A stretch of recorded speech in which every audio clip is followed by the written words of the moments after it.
Hey now, welcome to the Dirty Side of the Track, America's leading Formula One podcast. I'm Brian, that's Rob. It is the off week between China and Japan, and we are so excited to have you join us this week. How you doing, Rob? I'm doing really well, and you didn't mention it, so I'll mention it. We have a special guest this week, and it was Special so guest. cool. Yeah, so cool catching up with him again. He was, if you've listened before, then it's our friend Adam. He was due to come on the kind of the panel episode that we had a while back, but illness struck him down. So he said he would find time for us. He did. True to his word, came back on. So more to come on that later.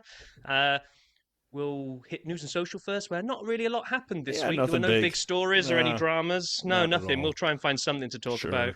Sure. We'll hit the video vault, catch up on the fantasy update from China because the machine hadn't finished calculating last week after all the disqualifications. Speak to Adam, preview Japan. Sound Sounds like a great. show? Sounds great. And a little teaser, we may hold some of the Yuki and Liam conversation to after the Adam conversation because we get into it with him and we want to give it full justice. But yes, we would be remiss if we didn't open the news with the fact that Red Bull, in what I would say is the world's shortest fuse, decided to say, all right, Liam, you had two races. You stunk it out of the place. We're sending you down to Racing Bulls. And Yuki, we didn't think you were good enough this whole offseason, the last 4 years, but all of a sudden you're our number two driver. And so we'll get into that more. Rob has a timeline he'll hit, which actually kind of gives some logic, I think, to it. So I appreciate you putting that together. But yeah, that dominated the news the whole week. Yeah, and like you say, we get into the kind of the weeds of it with Adam, so we'll hold our powder until then, and then me and you'll probably just sort of catch up with it after the Adam interview. But what I was thinking all the way through this, the humorous side of this whole switch out, was that you familiar with the episode of Seinfeld, the roommate switch, where they have all of I've his seen them all 100 times. What's the roommate switch? Jerry is dating one roommate, but he wants to date the other roommate, and they come out with this big elaborate plan. At first, George says it can't be done. It can't be I done. You remember can't do the this. roommate switch. And then there's this big sort of musical segue where they're kind of planning it out with boards and coming up with all these plans, and they finally got it. And in my head, I'd like to think that it was like the driver switch after two races. It can't be done. And then they go off on the helmet and Christian Horner. They go off on this big elaborate plan to work out how they could pull it off. But anyway, more on Well, that to I come mean, I'm later. curious what their bromance name will be because I think you and I coined Pukey when it was Pierre and Yuki, and they had such a good bromance. Hashtag Pukey. So is this Mookie or is it Yaks? Oh yeah. It might have to be Yaks. It's so bad. Rob's not doing well over there. Oh, breathe. Oh. Right, moving on. Hashtag Oh my god. Yaks. So, on a serious note, pull it together. We're doing a podcast here. On a Oh my serious gosh. note, I was, yes, surprised by the timing of the Yaks move. But the thing that also surprised me is friend of the pod, member of the pod, Pit Lane Paul, didn't tell me at all, and I don't know if he told Rob, that Valtteri was doing a test for McLaren. And, Valtteri was on the pod twice now. Even last week. And so what happened was Valtteri did, the historical car 23, I think it was, drive for McLaren, and was announced as their reserve driver. So now he's the reserve driver at two constructors, Mercedes and McLaren, which is awesome and good for Valtteri. I love seeing him, in more places doing more things. He deserves it. Not just because he's friend of the show, but because he's a talented driver. But I was surprised by that when I saw the video of a papaya car going by and they said it's Valtteri behind the wheel. I'm like, what? Did I wake up too early? Well, the funniest thing was the meme I sent to you and Paul on our WhatsApp group of kind of they said Valtteri is the Lorax because they had him there in kind of the papaya outfit with the mustache and then a picture of the Lorax next to him. I was like, yeah, he is. But what's your little bit you want to hit here Well, about so penalties? the nerd in me, because if you remember last year, Robert Schwartzman drove for Ferrari. Was it last year or 2 years ago? And he got a penalty in the practice. He did practice FP1, and he really did a bad job obstructing somebody. I think he ran him off the course. He got a 5-place grid penalty, and we joked he's not even a real driver. So he'll have to serve that if he ever gets a seat. And then we'd found, I believe, Jenson Button had one from his last, was it Button? I can't remember. Like he his last race, he got a penalty and he retired, and so he's hanging on a 5 place grid pen. Well, Valtteri hit Kevin Magnussen in Abu Dhabi. Remember his lockup, and he went flying into Yep. the side of Magnussen. He got a 5 place grid penalty for that. So if Valtteri were to race, he's one of those rare drivers who does not currently have a seat but has a 5 place grid penalty attached to their name. So I just remembered that. I'm like, oh, well, that's fascinating. Yeah, I mean, if he gets one shot of maybe coming and filling in for somebody, and he's automatically got to go back 5 places. That's But not yeah, great for a reserve driver to have hanging around, but it is a very rare thing. And since we are nerds of the rare, or rare nerds, depending on how you look at us, I thought I would bring that up. just kind of looking at something I saw coming out of the news from China. Alonso said he was very lucky in terms of where he discovered he had the brake issue. So if you remember, he retired really early on with a fire on his brakes. His rear brakes kind of bit the dust. And he said the brakes were really hot since the beginning of the race, and then by lap 3 or lap 4, I went in on the brakes on turn 1, and the pedal went all the way to the bottom of the chassis, which is super scary. Luckily, turn 1 is a corner where you can just downshift to make the corner anyway, so you don't rely on the brakes. But if that happens at turn 14 or somewhere else, I think I would have been in a massive crash because I would have just basically taken 4 or 5 cars out in front of me. I mean, that's scary stuff, right? I mean, Yeah, it's one of those things we were talking about, like Lando nursing the brake pedal, but yeah, being able to stop is a real key feature of a Formula One car, really, at those speeds. So just thankful that he did discover it somewhere where it really didn't matter. agreed. And I don't think there's anyone I'd rather have in terms of trying to be safe, like maintaining other driver safety. Fernando feels like the guy who could manage whatever the problem is better than anyone else to for his own safety and those around him. So, but yeah, good call. Well done by Fernando getting that back safely for himself and everyone else. Listener Lee on the Discord had an amazing stat. I'll hit the highlights here. In 2003 and 2025, there were some mirror effects going on from one season to another. In the opening race, a British McLaren driver won. Schumacher's, and this is '03, Schumacher's record World Drivers' Championship leading streak ended. Ferrari scored 5 points. A German Sauber driver scores points. A Canadian driver finishes in the top 10, and an Italian driver finishes in the top 5. In 2025, a British McLaren driver wins the opening race. Verstappen's record World Drivers' Championship leading streak ends. Ferrari scores 5 points. A German Sauber driver scores points. Canadian driver finishes in the top 10, and an Italian driver finishes in the top 5. All right, Brian, you may say those are just, that could happen. Second race, there's a first-time pole sitter in 2003, and a McLaren driver wins again. 25, first-time pole sitter, McLaren driver wins again. And for the standings as a whole, after 2 races, McLaren opens the season with back-to-back wins. A McLaren driver's leading the Drivers' Championship. Lead McLaren drivers 56 laps led. Now we're getting a little specific. And the reigning drivers champ is 8 points behind the lead McLaren driver. All of those are the same. McLaren opens the season with back-to-back wins. McLaren driver leading the WDC. 56 laps led, and the reigning drivers champ is 8 points behind. So a lot of parallels to the '03 season. I don't know what that's worth, but it's worth the time I spent talking about it because I found it fascinating. Thanks, Lee. We've done one of those before. I just don't know who is looking out for those types of things that I can just imagine this big long list of historical seasons, and every time a race happens, like race 1 happens, you like, nope, and knock that one out, that one out, that one out, that one out. Oh, McLaren won. Let's keep Well, all the seasons where McLaren won a race. And it's like, it feels who's to me like tracking it this? was the Max had led the World Drivers' Championship for like 2.5 years in a row, and when that ended, I think that was probably the driver of the parallels. But I could be wrong.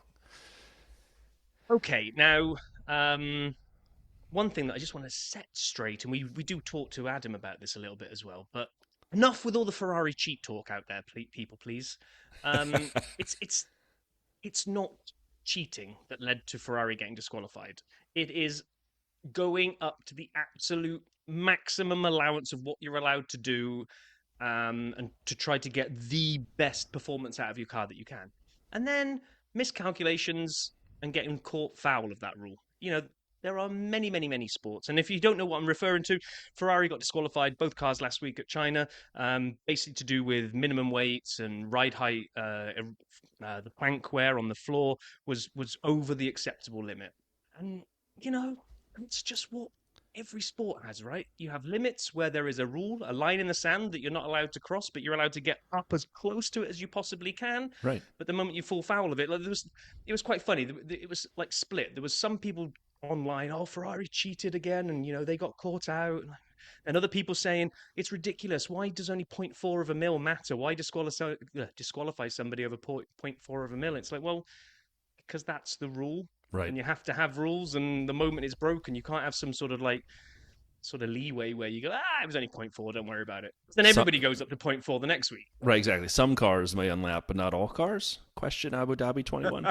No, I agree. It has to be black and white, and I agree it wasn't cheating, and we will talk about people looking for that advantage. And if you remember, was there no safety car in China? So you talk about weight for a couple drivers. Well, you have less fuel because you ran the whole race under green flags, or maybe a brief yellow for Fernando. But other than that, teams bank on safety cars. They bank on the chances of them occurring or a yellow flag, and they fuel to within an ounce of the tiniest fraction possible so they don't overfuel. And there are often times when teams are running low on fuel. Seb was disqualified for not enough fuel in Baku. I think the fuel after the samples what cost Leclerc the weight. So however you get screwed, it's often because of a calculation where you gambled on the odds. And with no safety cars, I don't think Ferrari cheated. I think they were doing everything they could to cut it as close as possible to get their cars up as high as they could. And they fell a tiny, tiny bit of foul in both cars. Yeah, and actually you would say then, well played scrutineering, because they did exactly what they're supposed to do. Agreed. And judged that those two cars weren't legal. So anyway, rant over. Let's move on. Listener Darren, an old friend of mine, work colleague who turned out to love F1 and listens as he walks around Dallas. Darren, how are you, buddy? Had a technical question, and I don't know why he would come to us. I appreciate his trust and confidence, but he also knows we don't know what we're talking about here.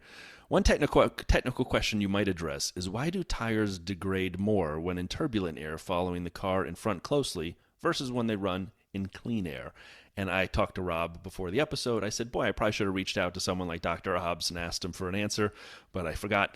Do you know how to answer this? He goes, I can give it a shot. So, Robert, what do you got, buddy? This one, at least, is not one where I think we need the obs. This is just aerodynamics. So when a car is in clean air and the aero is working perfectly as designed, those wheels are being pushed down into the surface of the road to get maximum contact patch. And a lot of people think that that's going to be leading to scrubbing of the tires. It's not. It's, a car that goes round a corner really fast, but with mechanical grip and doesn't slide left or right, actually doesn't eat its tires as much as something that does start sliding. Why does it start sliding? Well, you take a corner too quick, for example, and you end up locking up, or you end up kind of sliding across the surface. Or you follow a car really closely and the turbulent air coming off the car in front compromises your aerodynamic package, and now you're not being pushed down into the surface as the car was intended. As you go around corners, you are much likely to get that lateral sliding as you go around those corners, so you're going to scrub the tires more. That's what does the damage, is the sliding. I think it's the lateral slide, the left and right. It doesn't like it. Tires do not like sliding across the surface of the road. They want to be gripping. They want to have maximum contact patch. I believe it's that, and I've probably missed some things out. So feel free to correct me, listeners, if I've messed that one up. But essentially, aerodynamical compromise, I believe, is the issue with following cars. And the closer you are, the dirtier the air coming off the car in front of you is, and the less chance your car has to be settled. Therefore, to Rob's point, you're kind of eating your tires the closer you are behind them without being able to get around. And the good news is, these cars kick the air up higher than the generation before. And so it's easier to follow closer now than it was 21 and prior, when you saw cars getting close and they had like a lap to get the overtake done, and then they had to back out because they were just crushing their tires. Now it's at least you can be there for a bit and give it a try. So I remember, 18, 19, 20, like it was a DRS overtake or almost nothing because you just couldn't get close and sit. I thought 22, when these ground effect regs came in and the air kicked up higher, that meant for better, close racing longer, but unfortunately it also meant wet races are impossible because you can't see crap. The spray goes up in the air and it just creates a smoke screen. Yep. It's like it's impossible to race in the rain because of these car designs. Now I don't know what 26 will bring, whether it'll allow a mix of close following, but also maybe less turbulent air up high, so you see more rain race. I don't know. it'll be fascinating. And I think just to kind of round out the tire thing, last week when they went into tire management, and everybody says, "Well, what is tire management?" Again, not the expert in this one, but from what I understand is that what that will mean is drivers will not attack the corners as much because they're going to lift off earlier or maybe brake earlier so that they can go round the corner, keeping the tires in perfect contact with the surface rather than sliding on it and ruining the tires. Also, as they exit the corner, I think they wait a little bit before they put the beans down, so that the back tires are kind of straight, facing in a Right. straight line and kind of easing out of the corner. So that's why you see those lap times come down a bit when people are into tire management mode. No one wants to attack anybody. No one wants to attack corners, and that's what we hate is the one stoppers with tire management. Well, and a new track, which is slightly more abrasive, will eat your tires faster. So higher Yep. deg on new surfaces like that as well can cause that to happen. So, Darren, I don't know if we answered any of that correctly, but we gave it a shot, and we appreciate you listening and asking. Keep sending us questions. And for anyone who wants to correct us or add to it, feel free to add to our socials your comments there as well. And then last week we got into a quick and short conversation, although it made our clip, of my failure at the burrito eating challenge. And just a couple notes. One, thank you to Threads follower SD Gen X. The next time you're in San Diego, I'll take you to my favorite burrito spot. Done. Rob and I are excited. We'll be there. So thank you, Jen. And then a new listener, Levi, who is figuring out Formula One, but he was listening and said, "Oh, I can get the burrito challenge. I understand that," and laughed. Thanks for listening, Levi. We appreciate you. So with that, shall we open the vault? Let's do it. All right. It feels good to kind of be settling into the season where we don't have no videos for a couple weeks and then 4,000 videos from everyone at the same time. And as we look at some of the different social videos that were promoted, there are some good ones this week. First off, dropped this morning, and we're recording on Sunday properly. Lewis and Charles reveal their biggest inspirations. Ferrari, 5 minutes. This was good. I enjoyed this. It's, the first of this kind of like when it was Carlos, it was C squared, and it was the same idea, but this wasn't a game. This was just getting to know them. But I will say this. It started as two guys just answering questions with the other guy not paying attention. I'm exaggerating a little, but if you watch it, you know I'm right. So Charles would say something, Lewis, no comments, no facial expressions, like he's not there. And then they'd ask Lewis a question, and Charles is like drinking out of a juice box. Swear to God, they both had juice boxes. There was no promotion for the juice box. As an American, watching two grown-up men drink out of juice boxes was weird, but okay. And then by the end, they actually did start riffing on each other a little bit, and that was the part to watch. It's only 5 minutes, so the last two are the good stuff. But anyway, I enjoyed it. And speaking of Ferrari, we had the SF Scuderia Ferrari Full Access 2025 Australian and Chinese Grand Prix, 6 minutes on the Ferrari channel. This is one of those behind the scenes where there's no real talking and they just kind of follow things along. The end felt like The Office, because when they get to the Chinese race and they get to the end, they put the results up on everyone. Charles, DQ. Lewis, DQ. And then the music fades. Like, dang, son. Oh no. You just wanted to see Kevin Malone's face staring at the camera, making a laugh. But the one to watch this week was Martin Brundle answers the most searched questions on the autocomplete challenge. I thought this was going to be on like Wired or one of those sites that actually does the... no, this was just on Sky Sports F1, which is fine. Natalie did a great job asking the questions, 10 minutes long. This was a lot of fun, like getting to know Martin a little bit. He answers a lot of questions. He talks about a lot of the cars he's driven throughout his F1 journey as a broadcaster now, but as a driver before. I really enjoyed it. So this was the must-watch of the week. Two last ones behind the scenes at Kimi Antonelli's first F1 Grand Prix, mic'd up, Australia on the Mercedes F1 channel, 4 minutes. It was, I like seeing these like driver prep, right? What do they do to get their reactions ready, their brain ready, themselves mentally, emotionally ready for the race? He's a kid. I mean, he's a kid, right? He's like very young, and to watch him get ready for the race was fascinating. It's not must watch because you're not getting that deep into it, but for 4 minutes, it's all right. And then go ahead, Rob. I was to say, according to Drive to Survive, or actually a number of clips, the only thing you need to get ready to be a Formula One driver is you just need to catch tennis balls. Catch tennis balls, correct. That's it. I've been doing that now all week. I've been catching tennis balls. I reckon I'm ready. By the way, he also did the perfunctory catching of tennis balls, to use a word you like. And then finally, I enjoyed this one as well. It's not quite a must-watch, but I think this is what will happen through the season. The hilariously tough trivia with Gasly and Doohan. It Takes Two quiz on the Formula One channel. My guess is this is what we'll be seeing throughout the season. When they've done in the past, like kicking soccer balls upside down goggles and on and on and on. This was 12 minutes. It made me laugh a ton. They have pretty good chemistry, but everyone seems to get along with Pierre, right? I mean, he seems to be a good teammate, even when it's Ocon? Well, he didn't ask for SD, not my bestie, to be his teammate. But I liked this. This was funny. I was also frustrated yelling answers at the TV because Jack Doohan seems to think the Amazon River is in Africa when it's clearly not. And I'm yelling like, it's the Nile! It's the Nile!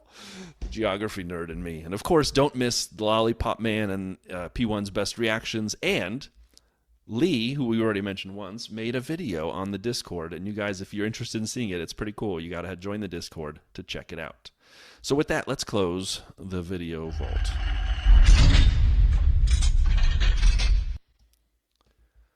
All right, China, Fantasy. It was calculating update, for a week because of the DQs that occurred.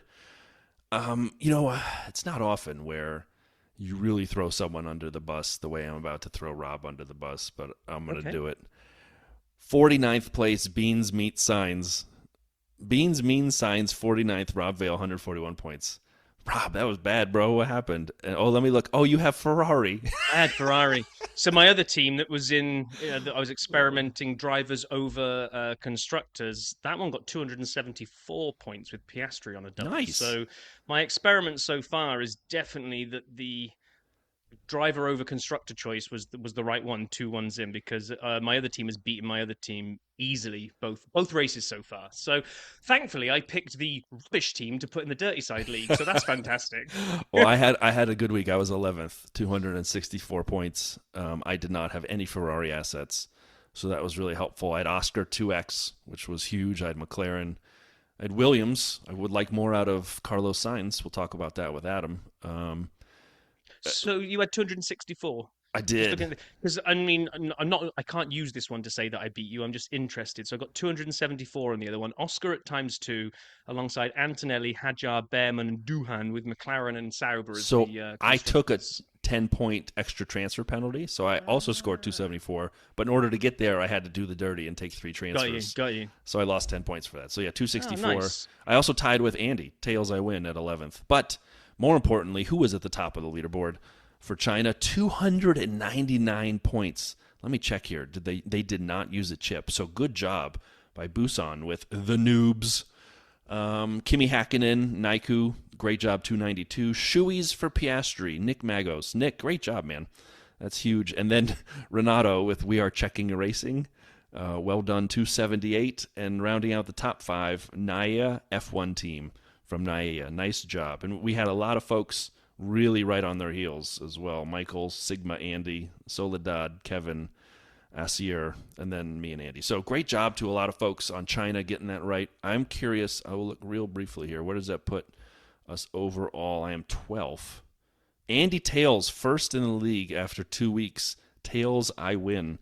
Good job, man. And then Roman, Sigma, Andy, and Renato, and Gavin make out the top 5 the season so far. And one fantasy note, we are obviously about to talk to Adam, who is an expert and gives us some really good takes, opinions, and facts about fantasy. Just a reminder, we launched this and we didn't talk about it here. For every American race, each race week, we will give out a prize to the top finisher. Yes, you could use a chip that week to make sure you get the prize. We haven't announced what the prizes are. They could be t-shirts or they could be a sticker.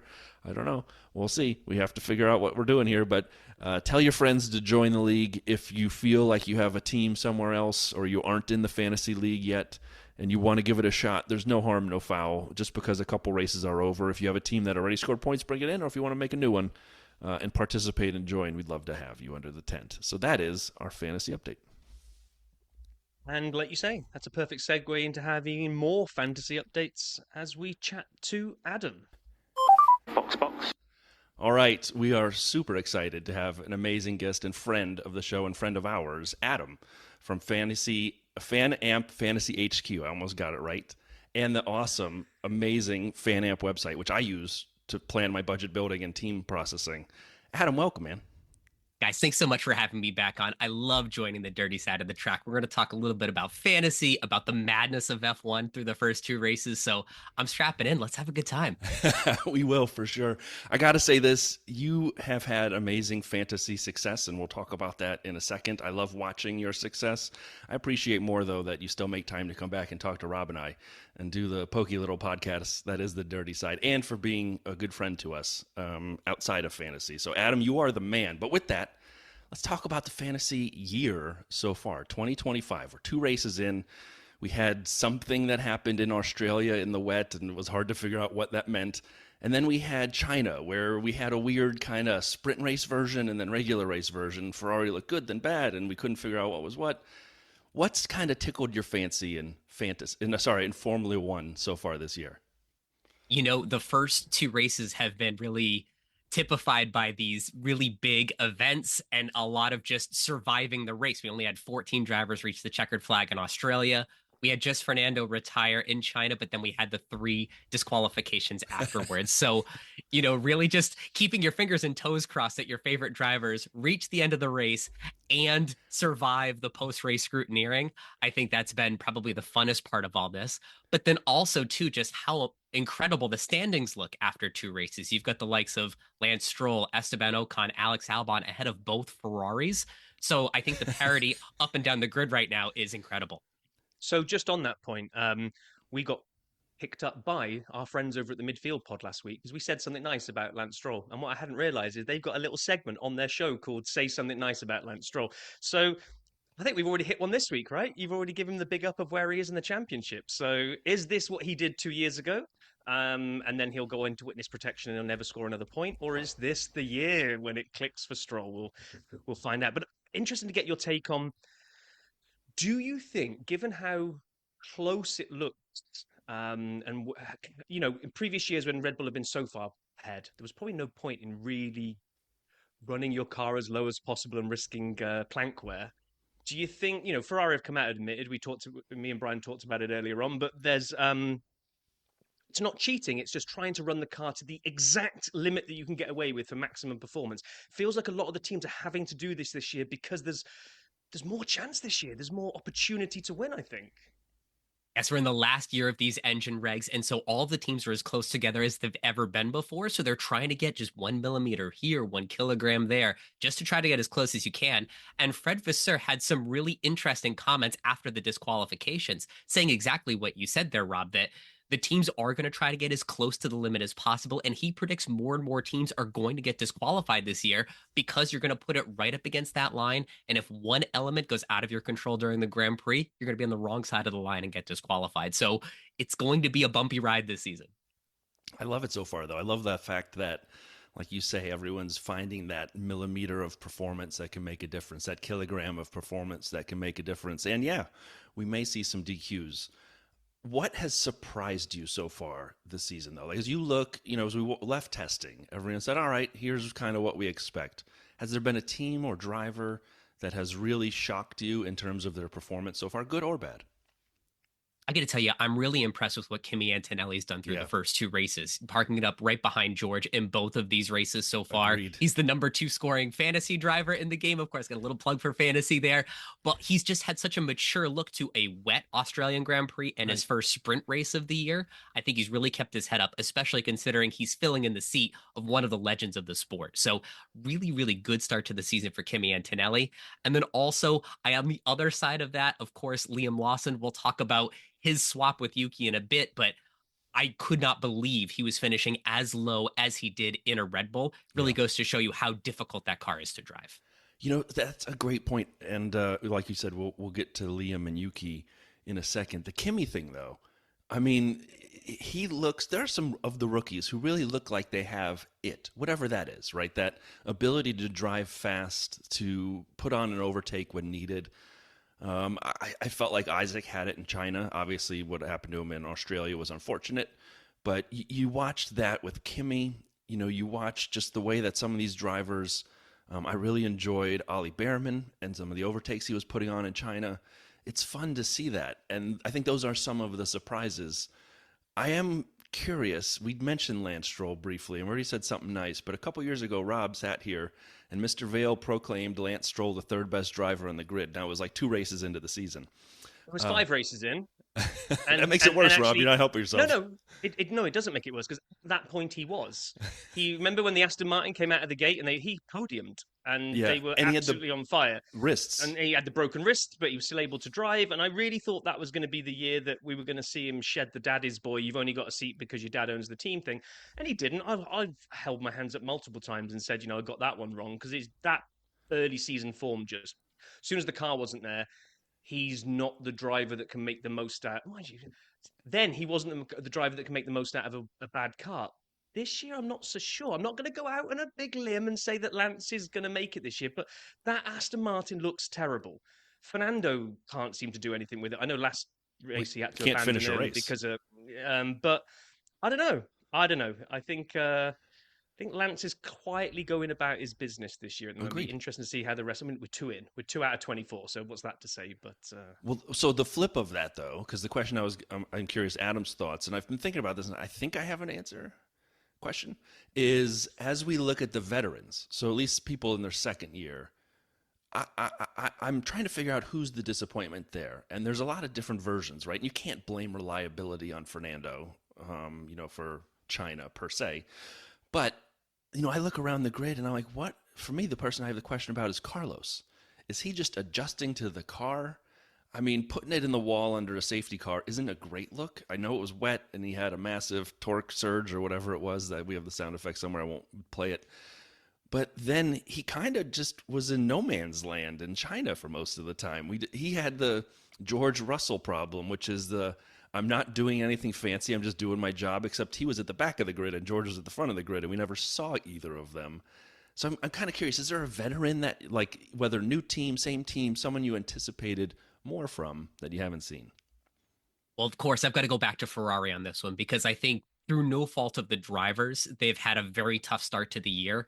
Australia, it looks like they came out in qualifying looking to optimize for the rain a little too soon, qualified too low. Then they were never just quite right in the Grand Prix with their tire strategy, so they missed the mark in the first race. Then in the second race, they nailed it for the sprint, but then we have this new Parc Fermé rule. It allowed the rest of the grid to catch up for the Grand Prix. They finished a little bit lower than I thought they would have, considering how fast they looked in the sprint. And then, of course, they both get disqualified afterwards. So a lot of bad looks for Ferrari to start the year. I was hoping they would have tried a little bit more with the strategy to try to get Lewis's first 2 races to start and end on a high note. It can only get up from here, Bess. Yeah, good point. The one that I thought actually you were going to say, Brian, which is mine, is the gas man, because Sainz has at least got a point on the board. So he's in a new team. He's having to get to grips with it, but he scored a point. He's the bottom of the rung of drivers that have got 1 point on the leaderboard. Next one down is Pierre Gasly on nothing. He's not having to get to grips with the new car. In fact, the Alpine is almost last year's car, which was starting to get good towards the end of the year. So out of everybody there, like you said, Fernando, we probably can't read too much into. He's bottom on 0 points because of the DNF. But yeah, I'm probably a little bit more disappointed with the gas man than I am Sainz, although it's very close, like you say. I mean, I take that personally because I have the gas man's car on my desk here, and he is my midfield favorite. Hair plugs. But he's not even making it up to the midfield, is he? Well, give him some time. But I still think that Alpine is a dog. I know you want to say it was good at the end of last year. It was good because it rained torrentially in Brazil, and they turned it into something. And then he had a magical quali. I don't remember if it was Vegas or wherever it was to make it look okay. And then his car exploded, if you remember. He got in that slipstream on the back straight of Vegas, and it like overtaxed, and all of a sudden the whole engine went to crap. So yeah, I hear you on the gas man, but I'm going to defend him for another few weeks before I have to turn that leaf. But speaking of things that need defending, let's talk about fantasy because my team stinks. Now, that said, I think the game is more fascinating this year than it was last year based on pricing and some of the way they were looking at assets. But there are still things that kind of bother me. Like we talked about Kimi, driver of the day, all these points. He started 8th, finished 8th on track, and then all these points happen. It's like proportionately crazy when these random things can come in from fan vote and 10% and make a difference. But we aren't the experts. We're just a couple clowns. Adam, what do you think of the 2025 fantasy game so far? I think it's a mixed bag, just like you said, Brian. So I think on the good side of things, they really nailed how the drivers and constructors are priced. There's nobody this year that's owned on more than 50% of teams, which goes to show you that there is really good spread in what the different players around the world are selecting for their teams. Okay. I also really like how they've handled some of the point changes for this year. I know that the disqualifications are an area that definitely shocked a lot of people last week. It's still minus 20 points per driver. It's now minus 30 points per driver on the constructor side. So Ferrari got hit really, really hard after China. So that's one thing that's on the downside. And then also, like you said, continuing things like the fastest lap, which is no longer a championship point, and the driver of the day, which is basically a popularity contest. Yep. Those two things are still a little bit tough to swallow when you don't have the drivers on the right side of it. So it feels like they've gone. The disqualification with the minus 30 doesn't feel like it's got a balancing upside to it. There's not a situation where you can really make. Oh well, you know, if I go to Ferrari and they have 2 or 3 good races, they'll score me loads and loads of points. Then I can swallow the disqualification. They seem really heavy this year. And I'm going to have one little whinge, one little Grinch moment on F1, because I'm with you that I think pricing-wise, I think they nailed it this year. I do like the fact that it's kind of the spread. My big issue is with the valuation changes. And what I realized, because this year I was going to try and play it a bit more and kind of lean into this budget building stuff. And then what I realized it was making me do already, just looking ahead to Japan, is I'm not picking a team on who I think is going to perform well or finish well. I'm playing fantasy algebra and worrying about 3 race averages. And I just took a look and I thought, I got Hajar, who scored 11 points last race and had a really, really good race weekend. I got Hulkenberg, who scored 2. Did nothing really. Hulk's gone up in value. Hajar dropped because of the averaging scheme. And I'm like, so what that really means is you're not really picking a team for a week. If you want to do the budget thing, you're not really looking at who you think is going to go well this weekend. You're looking at 3 race averages and working out, well, there's no point picking him because he's probably, even if he wins the race, he won't offset his 2 bad weeks. So his average is going to mean he's going to lose value. And that just, something inside me, I can't lean into that. I can't lean into not wanting to pick drivers who I think are going to do well. There we go. End of whinge. Because I'm loving the game. That's a very popular complaint. Aspect. And I hate agreeing with Rob. I think he's right on this too. Adam, where are you at on that? You know, you both make a good point on this because the price changes are based on the average of your last 3 races, which means 2/3 of that calculation is looking backwards and only 1/3 of it is if you correctly guess who does well in the Grand Prix that weekend. So on the one side, it's exciting that you can pre-plan to increase your budget versus going after points. So it gives you some strategy differences. But on the flip side, like Rob said, if you correctly predict which driver is going to do well in the upcoming race, it's sort of outweighed by 2 previous races where maybe they hadn't done so well. So I think if they weight the 3 race average a little bit more toward the upcoming race, it'll shift the balance for the better. But unfortunately for now, we just have to do some of that, like Rob says, fantasy algebra on how we can boost our cost cap and get the most points as possible and try to keep it down. And I guess it has to be a real delicate balancing act, because what you don't want is you don't want to be giving too much value to too many drivers all the time. Otherwise, everyone's going to get a massive budget and then everyone's going to have the top 5 drivers. So I get it. It's a really hard thing for them to do. It was just that, you know, you did a really, really nice video where you were explaining the valuation stuff. You know, take your average, look it up on this chart, and then where it finishes is whether it's going to be an up or a down. I think was it 4 scale of like terrible, average, whatever it is. What I realized is if you have a really good race weekend, but you qualify really well. You punch above your weight and you qualify really well, but then during the race you get swallowed up and go back to where the performance of your car should be. You're instantly getting dinged by the fact you lost all those places. Let's say you fight your way back and you level it out and you end up on a weekend of 0. I don't know. Bortoletto goes and drops it into 11th, but comes away from the race weekend with no points because it's all balanced out. Maybe it's a fantastic result for him that weekend, but the zero actually automatically puts you into the terrible. It's like you're going to lose value. It's like I don't know whether they've just got it's too harsh on the as soon as you like if you DNF. Oh my god, just sell that driver for the next 2 weeks because Ferrari's radioactive after those disqualifications. You can't touch him for a few weeks. Now, yeah, one good thing about Bortoleto, something that we've been thinking about in these last few races, is that Bortoleto is now just under 5 million. And about a year and a half ago, Logan Sargent found the very minimum of an F1 fantasy asset. It's 4.5 million. And despite DNFs, Logan Sargent would not go below that. Now, if the game keeps that threshold, Bortoleto, no matter how bad he does this week, may only drop 0.2 or 0.3 million. And now I think a lot of teams are going to get into him if he's found the price floor. yes, That's yeah. awesome I'm with tip you. right there. I was kind of like, as much as I'm a Ferrari fan, that little sort of fantasy algebra thing on my shoulder is they're going, it's Ferrari. Buy them back in a few weeks' time. Put all that money somewhere else for the moment because it's pointless, isn't it? It's So if you're not in Adam's League, the fantasy formula, you should be. You have over 50,000 members of the league at this point. Yeah, exactly. Which is, I know. And I think 7,000th, which is not good. But I blame the first week where I had a shocker. I had double digit points, 98 for a weekend in Australia. That was embarrassing and terrible. So you should be in there and kind of watching. And if you're not following Adam, as I said already, where he is, I would say fanamp.com is where I spend a lot of time kind of checking my information and working on my budget builds. It has helped. The question I have for you is, and let's transition into changes in the game. So it's a two-parter because I'm known for questions that are too long and too complicated. The first part is pit stops. I'd love your thoughts on this pit stop add to the game this season, and then transition that to where we are today.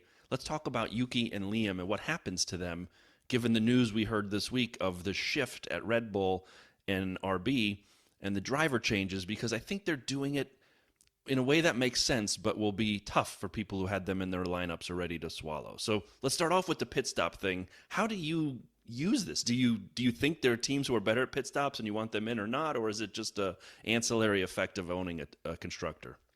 So to walk through the changes for pit stops this year, in 2024, you would get points for the overall first, second, and third fastest pit stops, and that's it. And you could have a team get all three of those fastest pit stops, depending on how well they do in the race. I didn't even know that was in the game in 24. Times. Yeah. Now this year, it's definitely scaled up a lot because now the fastest pit stop of every single constructor could earn points. So the overall fastest pit stop in the race gets 5 points, but anywhere between 2 and 3 seconds, you're getting bonus points. And the very most you could get is a sub 2 second pit stop, which is an additional 20 bonus points. On top of all that, if you break McLaren's world record of the fastest pit stop of all time, you get another 15 points. So if you have an absolute worldie of a pit stop, you could get 5 points for the fastest pit stop of the day, 20 points for being below 2 seconds, 15 points for a world record. It's a lot of points you can get just from pit stops.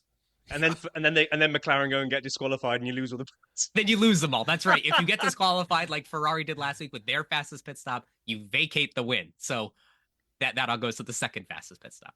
Wow. So do you honestly when you put your team in, and when you put your advice together for folks, does that weigh in your mind, or is it a too hard to control kind of thing?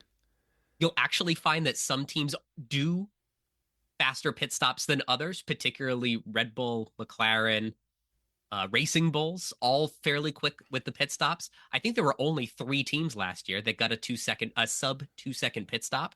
So it's always something to think about as you're putting in some of these teams, particularly like a Red Bull, who through the first 2 races had been going with one arm tied behind their back. So you're basically hoping for Verstappen and pit stop points. I think that's why a lot of teams ran Red Bull to this point, and also throughout last year when they were so good at it. So I think just one good driver and pit stop points is enough to make a constructor runnable on our fantasy teams. That's amazing insight, Adam. Thank you. Now to the topic that is so exciting. It broke the internet. First, before we get into the fantasy ramifications, would love your thoughts on the F1 move to say, all right, Liam had 2 races, and whatever decision criteria that was used to put him in that Red Bull in the offseason is no longer valid or out the window, and we're going to give him the heave-ho to the junior team, Racing Bulls, and we're going to give Yuki an opportunity. But again, 2 races ago, Yuki wasn't ready, and we had Liam. So I don't understand the timing of this. I get the idea behind it, but the timing baffles me. I would love your thoughts as you look at this. Were you expecting it? Did you think he had the hottest seat in F1, or were you as surprised as the rest of us that this was happening now? Oh, Jack Doohan's breathing a sigh of relief this week for sure. Absolutely. You see some of these crazy stats about how short Liam Lawson's tenure with Red Bull was. Max Verstappen has raced more races with Red Bull than Liam had hours between Australia and the time he was released. That's a fact. And so very, very crazy for Red Bull to do it so soon in the season. But our friend Terry over on Coffee Corner Motorsport suggested that maybe Max's contract has a clause that says if Red Bull finish below a certain place in the Constructors' Championship, he becomes a free agent and he's not bound to the team after this year. So I think they had to do something quickly. But now for Yuki Tsunoda, there's really only one option, and that's to succeed. Helmut Marko's already come out and said he'll be in the car the rest of the year because I don't think Red Bull have another grid-ready junior that they can bring into that seat. So I think for better or for worse, Yuki's going to be in that seat the rest of the season, which I think should give him a sense of comfort. And it puts really his future in his hands. If he succeeds in that role, he could have a long-term future on a top team. So there's a lot of momentum behind Yuki this week. We really all want him to succeed. Yeah, so I put my detective hat on. In fact, I used Terry. I went through all the different sources of information that I had, and I put together what I think is a timeline. I sent it over to Terry and said, "Does this make sense to you?" He came back and he said, "Yeah, it makes sense," because I'd used a lot of his things as building this. So, and I put this on thread. I said, "Look, let's take the emotion out of it and let's just look at the facts." And this is the sequence of events I came up with. So obviously, Checo's performance last year meant he just had to go. So they bought him out of his contract, paid a lot of money. Bye bye. Yuki wasn't considered an option at that point. He's a Honda driver. He's backed by Honda. They're parting ways with Honda at the end of the season and going to their own engine suppliers. So there's just no way at that point they wanted to put him in. So they promote Liam because they see it as in their eyes, whatever. There's not much between them. Yuki's probably the slightly better driver, but he's got the Honda baggage. So we'll throw Liam in there. Great. Promote Liam and hope it works out. It doesn't quite spectacularly. Now, this is where we pull Terry's piece in, where Max is allegedly, no one's confirmed this, but there's enough, no smoke without fire. There's allegedly got these clauses in his contract that allows him to walk away. And it might not even be at the end of the season. If he's, apparently as it goes, if he's not given a competitive car, and then people are saying he's below third in the World Drivers' Championship, then he can just walk away. Now, obviously, you wouldn't hang it all on Max's performance, because if he really wanted to leave, he could just stop driving and he could fall down the drivers' championship list and just go, "Hey, look at that! I'm fourth. I'm out of here." So apparently, it's combined with a WCC World Constructors' Championship performance clause as well. Now, both of them aren't looking great. Max isn't doing great in the drivers. Liam's doing nothing to bring points. So Honda sense an opportunity. They've got Japan coming up. They can wade in with their nice big fat checkbook and say, "We'll give you all this money, which will help offset what you had to pay out for Checo to get him out. And you put Yuki in for Japan because that's great for us and our image in Japan, having a Japanese driver in there." And just looks like the combo of all of this coming together. Red Bull have just gone, got to do it. And do you know what?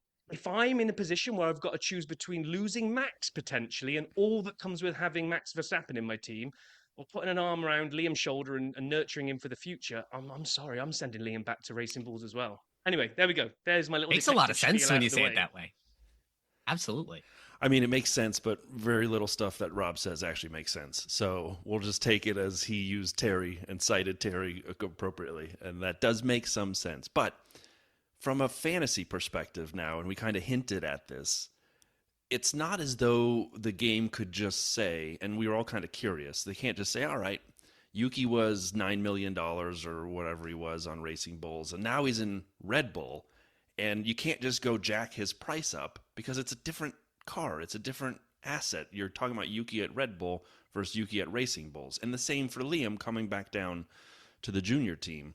So my understanding is the game has created two new assets, and you have to get out of the old version of them or you'll face a penalty, which isn't this kind of like the Logan Sargent from last year where you could keep him even though he wasn't on the grid for a couple weeks and just know you didn't get any negative points at least? So they're trying to stop that, correct?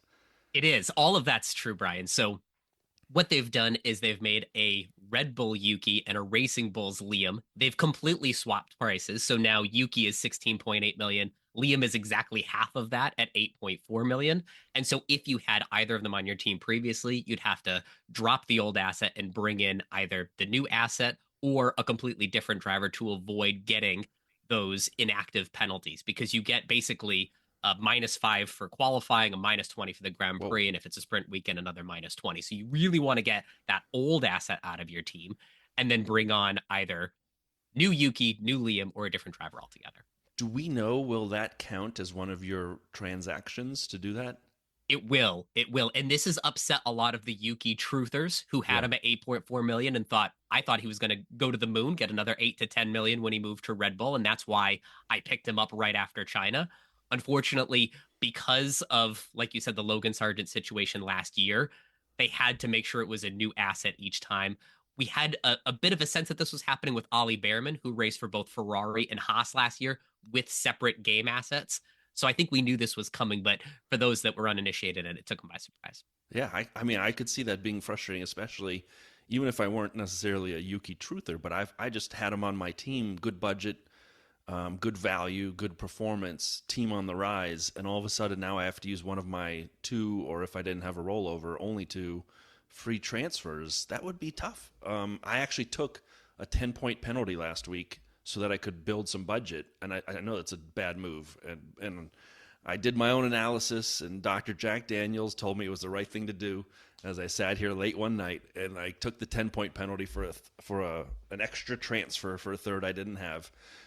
But I think a lot of people will be faced with that proposition as they look at their teams this week. So it'll be fascinating as we go to Japan, what they're going to do there. Now, Adam, as you look at the sort of season to come, whether fantasy or the actual action on track for Formula One, are there things you're excited for? Are there things that is there a team, a driver, kind of the same way that I asked things that disappointed or surprised so far? Are there things you're watching, either in fantasy or in the real driving experience on the track, that you say, man, I can't wait to see what the next 22 races hold? I think the next big milestone in this season is going to be the first big wave of upgrades. And does it shake up the grid order? McLaren is notorious for using these to move up a bit, but now that they're at the top of the stack, it's a matter of whether the Red Bulls, McLarens, Mercedes, will they start to catch them? So somewhere around Miami, I think we'll start to see, are there any movements, or is a McLaren Constructors Championship repeat really in the cards for us? So I'm really excited about that. This weekend, I'm hearing these rumors about a White Bull livery coming back out. I love the Turkish Grand Prix livery, so maybe that could be a little spark for Max and Red Bull. Max has converted pole to victory in 3 straight Japanese Grand Prix, so that could be a little extra mojo for Red Bull this weekend, maybe get them back into the fight. So I'm really just looking forward to seeing a lot of teams at the top having these different winners week in and week out like we had in the second half of last season. That just makes for the best racing. I'm hoping that Racing Bulls change their livery to a special livery, because otherwise we're going to get that repeat of, was it Cota last year when one of the teams changed their livery? Alpine looked like papaya. McLaren. Yeah. I was like, what's going on? I don't understand. So if Red Bull go white, then Racing Bulls need to do something different. It'd be funny if Racing Bull went purple and... Agreed. No, otherwise it'll look like you're running 4 Racing Bulls, and maybe that's what they want to do. Maybe they are. I mean, we all kind of know it's all the same team anyway. The drivers are going up and down anyway. But no, I agree. I love that livery, the historical Red Bull one. And I noticed when people were getting real excited, I'm like, you kind of have it out there with the Racing Bulls already. But regardless, yeah, I agree with you. I love the fact we don't know who's going to win every week. And it's been a long time since, last season was the first time in a while it felt like that. I remember, in the late, 2018s, 19s, 2020s, I would watch the race. I'd come upstairs and my wife would say, so what was the order this week? And it was either Hamilton, Bottas, or Verstappen. So it was Max, Valtteri, or Lewis. And she would guess the order, and it was one of those 3 orders, every time. I love the fact that it's not that, right? It's not Max winning 22 races or Red Bull winning 23 races. It's up for grabs, and it's so fun and exciting to watch each race. So I love it. I do, but I'm not sure we're going to get the season last year with all. What would you have? 7 different winners last year. Something like that. We were like, it's going to be convergence. We could have even more winners next season. It's going to be insane. I'm going to go out there and say we won't get 7 winners this year, and we're going to see a lot more shared wins between Oscar and Lando. I just think McLaren look like they've got the leap on people. I'm not saying they're going to dominate and win every race, but I think it will be a little bit more few and far between that a Merc or a Red Bull or whatever comes to the party. All right, so let me do this. We didn't prepare for this, so no one's ready. I'm going to name a driver, and you guys, we're all going to say if we think they'll win a race this year. We're only going to do the top 4 teams, so there are 8 drivers coming our way, and you're going to say whether you think they'll win a race this year or not. From here beyond. So if I name, Oscar, I know he just won, but let's kind of go the way we're going to do it. So we're going to start with Lando. Will Lando win a race from here on the rest of the way? Rob Vale. Obviously. Yes. Adam.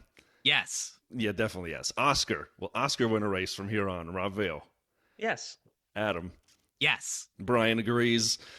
All right, we'll go to Mercedes. George Russell. Adam, will George Russell win a race in the last 22 races of this season?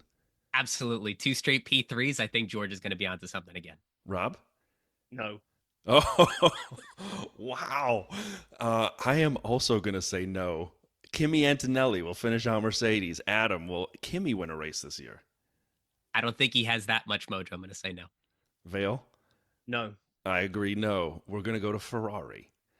Lewis Hamilton, 7-time world champion, sprint race winner. Adam, will Lewis win a race this year?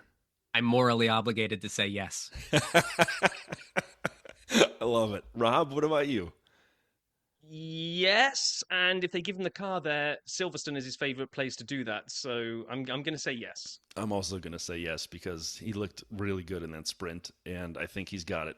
And I think he wants to win it. How about Charles? So Adam, will Charles win a race this year? Yes. Rob? Yeah. Yeah, I agree. Also, yes. And then to get to the Red Bulls, Red Bull singular, I didn't mean Racing Bulls, Red Bull, Max F. Verstappen. Rob, will Max win a race this year? Don't think you can ever bet against Max, so yes. I think Michael would come through the screen and choke us all if we said no. Adam, what do you think? You think Max will win one this year? I think he will. Yeah. Yeah, I totally agree. Now, the last one, Yuki Tsunoda. Adam, do you think Yuki will win a race this year in the Red Bull? I think he's going to do better than any Red Bull driver in the last few years, but not well enough to win a race. I'm going to say no. Rob? What Adam said. Yeah, I agree as well. All right, so I didn't tally the numbers because I was trying 5.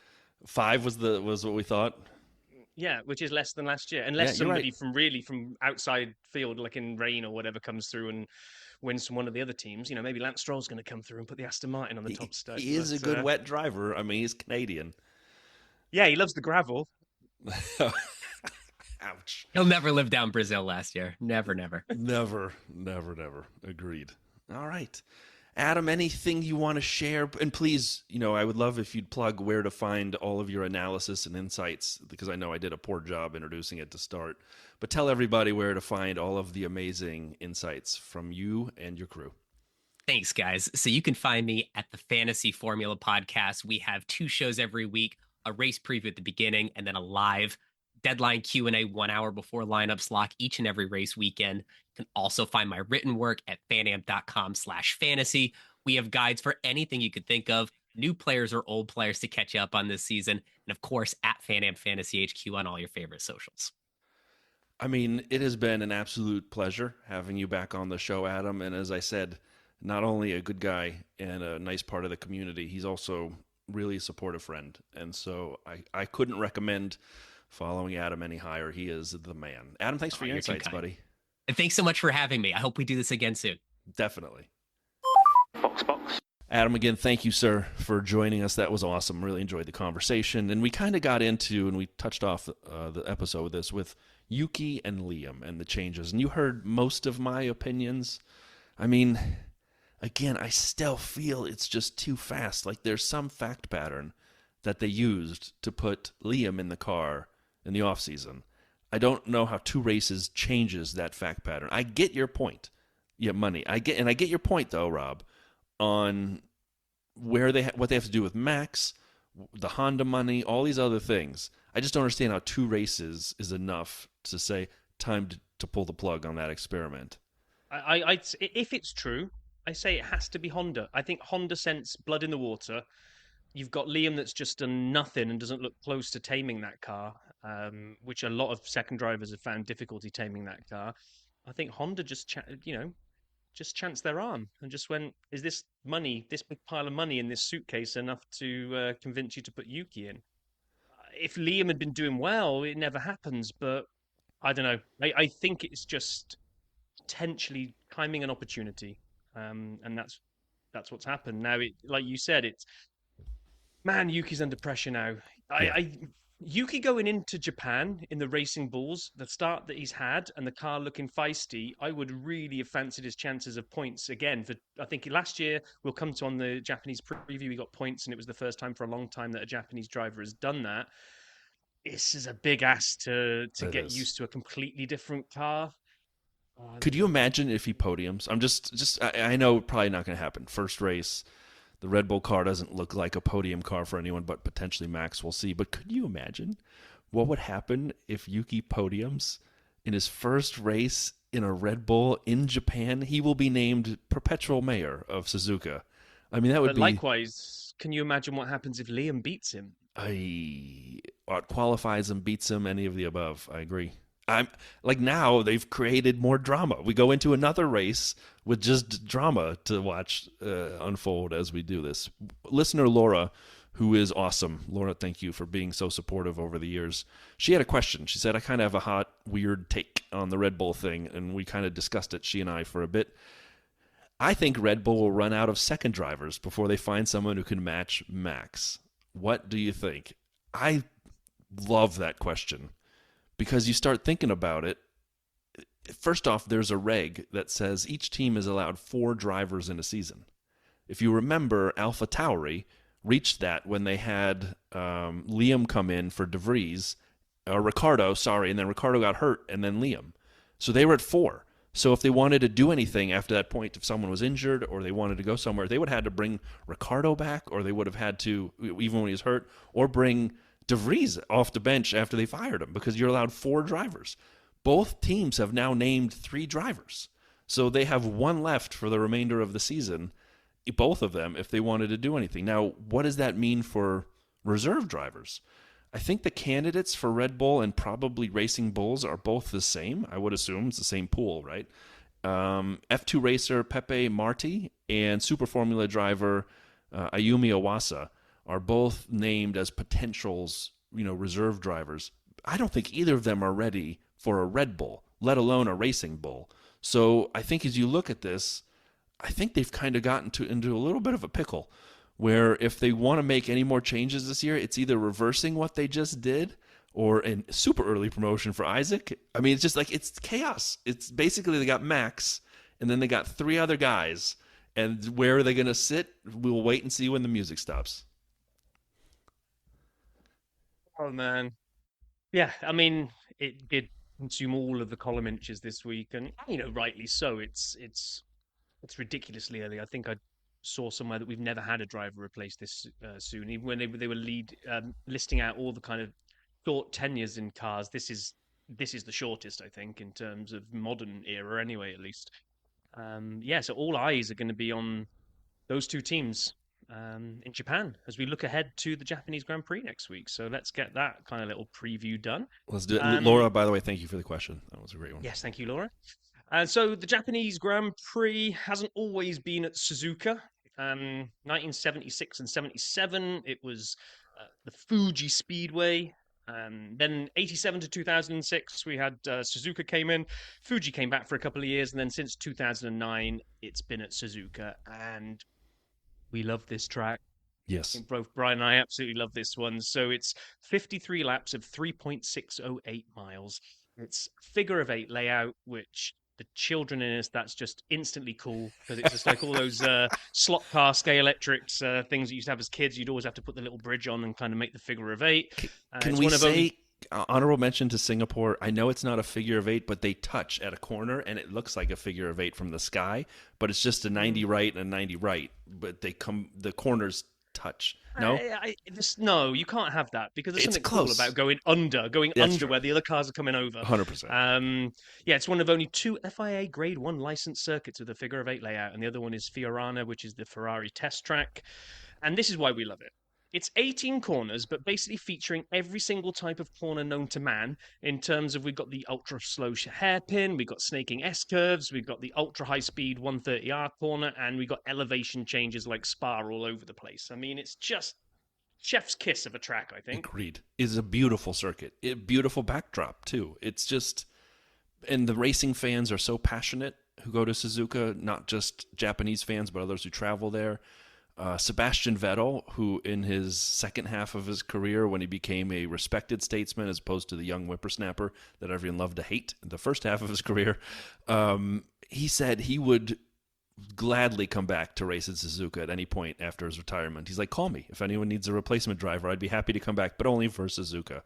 That's how much this track is special to so many people. So last year, Max converted pole to a win. Somebody called Sergio Perez was on the podium as well in second spot. Do you remember him? And then Carlos Sainz, who was a Ferrari driver back then, finished out the podium. Wow, things change from one season to the next other than Max. I mean, the odds of either Checo, which is 0, or Carlos, which is nearly 0, making the podium. Yeah. As we just hinted at, Yuki scored a point last year. It was the first Japanese Formula One driver to do so at their home race since 2012. Like as we just said, I'm not sure if I rate his chances higher or lower after the switch, because he was looking good in the first 2 races. So I wish him the best. I hope he tames the beast and can get it into the points. I think we could see both of the Yaks drivers in the top 8, 7, 8, 6 positions. Oh man. Last year we didn't have too much drama other than first corner crash. Danny Rick and Alex Albon came together, and we had to wait around for 20 minutes for them to repair the barriers. Did we talk about Alex's history at Suzuka with Adam on the recording or afterwards? Oh, I don't know if it was before or after. It might have been afterwards, after we'd kind of finished. So Adam shared an amazing stat after the fact when we stopped the recording and chatted for a while that Albon did not finish the last 3 Suzukas? 3 in a row, I think. And 2 of the first 3 are first lap crashes. So Adam shared that. Full credit, Adam. That's not good for Albon, especially considering I'm expecting big things from him on my fantasy team. Well, you basically, if you can get him past the first corner, you're all right, you're I think. But... Just the first lap, I'll be praying. Yeah, exactly. So in terms of the winners that we've had around here, Michael Schumacher still leads the way with 6. Lewis is in second with 5. Vettel's got 4. Max has won in 22, 23, 24 to give him 3 wins. And then we've got a number of drivers on 2. Gerhard Berger and Senna, Damon Hill, Mika Hakkinen, and 1 Fernando Alonso. In terms of the constructors, McLaren, 9. Probably would bet on them to make that a double-digit 10th. I think you're a smart man there. Yeah, and then 7 for Ferrari and Red Bull, 6 for Mercedes, 3 for Benetton and Williams, and 2 for Renault. There we are. Yeah, so I'm really looking forward to this one. I love Suzuka. As long as it doesn't rain, and because it's an early one. It is. Are you going to do it? So are you going to do this live? I thought you meant early in terms of time, early in the season. It's 1 a.m. for you. You're going to be live? It's 1 a.m. I could do this live, yeah. If I did China live at 3 a.m., I can do Japan live at 1 a.m. I'll just You're be not going to be live, are I'm you? probably going to be DVRing it. I don't know. We'll see. It's only midnight, but yeah, I'm going to play it by ear. Well, however you watch it, something to be watching along for is our last round in our casino games, Rob versus Brian. The roulette ball for Suzuka had us predicting who would finish 14th. God, I've had a shocker here, really. I mean, now where we are. But anyway, I went for Alex Albon in 14th, and you went for Oliver Behrman. I think I'm going to be way off. I think I'll be closer than you. Oh, 100%. Is that what counts? Or do we have to hit it on the number? No, we said for roulette, just like in the casino. You know, you don't win unless you hit it on the nose. Yeah. So, well, I have a better chance than you, at least. Oh, 100%. Blackjack, after my amazing 20 points last week, I've got Oscar and Liam. This might have worked perfect for you. Yeah, I don't know whether this has increased my chances or not, but you've got all Mercedes. You've got George and Kimi, which is they're both point scorers, so you could you can get a That's good actually hand here. looking So pretty feisty for both of us here. yeah, it really is. This one, I just seen what we had from last time. Slot machine lucky sevens. Where does Jack Doohan, driver number 7, where will he finish? Brian said P20, dead last. I said he's going to DNF in Suzuka, and you were so adamant that that was a ridiculous prediction that you've given me a bonus point if he does DNF. Are you going to be cheering for Jack to not finish now? No. Okay, good. Yes. Oh, Then- what happened? Why did I guess 20? Were we just that like the momentum of trying to pick where he'd finish took us to that point? I don't know. We were really down on Doohan at the beginning. I mean, the best we predicted him during these lucky Like sevens, I think 17th something or like something? 16th or 15th or something. We've been really down on him. I'm sorry, Jack. I apologize. That was a bad. And I would like to go back in time and undo the 20th prediction. Well, come on the pod and we'll apologize to you in Yeah, person. yeah. And then last but And not we'll least also was the tell three- you where the Nile River is as opposed to where the Amazon River is. Okay, last but not least, we've got our 3-card poker and the 3 drivers that you've got that need to come home together. Ideally in this order: Hadjar, Doohan, Oh. Bortoletto. I did not expect Isaac to be doing so well at this point. Apparently. Yeah, I know. While you've kind of got Hadjar maybe ruining your hand there, I think I've overemphasized Ferrari's performance, and I've got Lando, Charles, and Lewis. I'm expecting an Oscar-shaped hole to drive a wedge through my hand there. Potentially a completely. George. If he's not on witness protection, even if he's on witness protection, He may can still be come in home between third. there. Yeah, you may have Charles and Lewis very close. I may have Doohan and Bortoletto pretty close. I think Isaac's going to mess up my run. I think Lando's going to mess up your run. Yeah, I agree. But this has been fun. I don't It's know whether awesome. we want to. I don't know whether we do this again. I mean, we just did the casino games for the first 3 races. We might have to do something else to keep things fun. Looking at the races, it's been really good. Like watching stuff and going, "Oh my god, I nearly got blackjack." I think this was a great idea that you had. It started as we were trying to come up with content, and I had the idea about odds, and we would gamble against the odds. But you made actual casino games out of it. So kudos to Rob. Let's think about it. I think it'd be fun to do again. Yeah, I mean, all we've got to do is still got the sound effect for the roulette wheel. Somewhere out I mean, there, yeah. if we can come up with a different game, great. But if not, we could just run these again for the next 3. We'd have to do that 8 times over the season, and there we go. So yeah, really looking forward to Japan. I don't want to get burnt, like I was saying. Please, please, please, just be a good race where the green flag drops, and I don't have to get up at 1 a.m. and then wait for 30 minutes of rain delay. That's a killer. That's a killer. So please, please, Japan, be kind. Agreed. We wish the best of luck to both Yuki and Liam. I'd love to see Liam do well in the Racing Bull. I want to see Yuki grapple that Red Bull. It's just whether he's going to be able to or not. And just again, we said this in our big defense of Liam last week, which has really fallen flat on its face now after we went to town on defending him. It's all about style. That car is very front end twitchy. I don't know Yuki well enough or his driving style to know whether that's the kind of way that he sets his car up. If in the Racing Bull he gets them to wind as much front end into that car as possible, then maybe the transition is easier for him than predecessors in that seat, because most other drivers don't like the way that car handles, and it's just Max's skill that has been bringing it home. I mean, here's the thing. Just again, we've beaten this horse a couple times, but we saw in Drive to Survive when Liam did the test that wasn't talked about all that much in the middle of the year, and he was close to Max. He was like a tenth off or something only, and he'd been in the car for like 4 minutes and hadn't driven for 4 months. That was very well received. Yuki, I'm pretty sure I got this right. I think he had a test in like December, late November, early December in the Red Bull. The predecessor car, the RB20 to this one, the 21, it's not going to be that wildly different. So I'm assuming, again, this is me reading tea leaves, Liam must have done better with the way that car works.